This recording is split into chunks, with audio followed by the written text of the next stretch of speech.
few important things to know about shallowing. It's a hot buzzword. It's been a hot buzzword for a couple of years now. Notice that each club is a different length and has a different lie angle.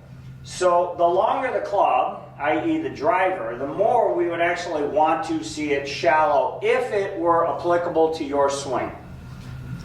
What does that mean? Well, in order to shallow, basically that's getting the shaft, think of vertical being steep, horizontal being shallow, and ultimately the wrists and forearms allow that to happen. The type of swing that we would see that the most with would be a swing that turns the most. So if you're a swinger that has a lot of turn, we would want to see more shallowing. If you're the type of swinger that slides to the side more, ultimately that's going to be more of an arm pull down. When the arms pull down, that actually steepens the shaft a little bit. So if I was here and I'm starting down and I just pull my arm, boy, that shaft is going to get a little steeper. We would never want to see it vertical or outside the hands, you know, when the left arm is about parallel to the ground. That'd be like a death move. So that being said, if I'm more of a lateral type mover, then it would be perfectly acceptable to have more of an arm pull, so we wouldn't want to see the complete lay down of the shaft.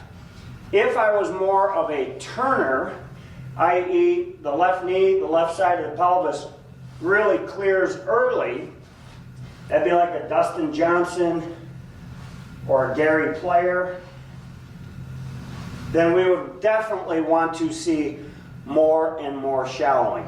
Modern swings, in addition to Dustin, John Rahm shallows it a lot, Sergio Garcia, both of them turn quite a bit.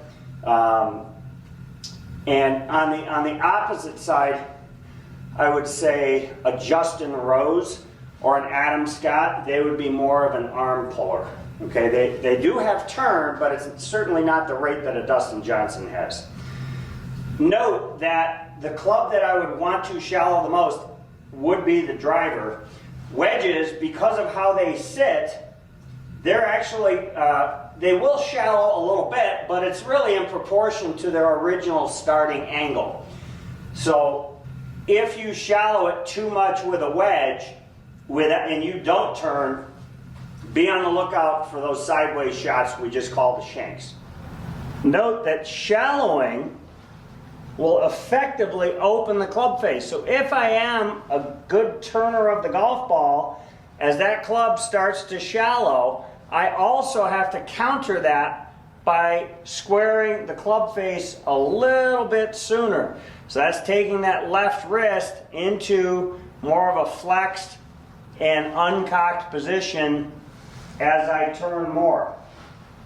Our little impact snap club head attachment, I like using it from the standpoint of getting a great awareness. I'll just put it on a normal club, so instead of me having to turn my whole neck to see that club face, I can just turn and look at my hands and really get a sense of, hey, what does the club face look like as I'm coming into the golf ball.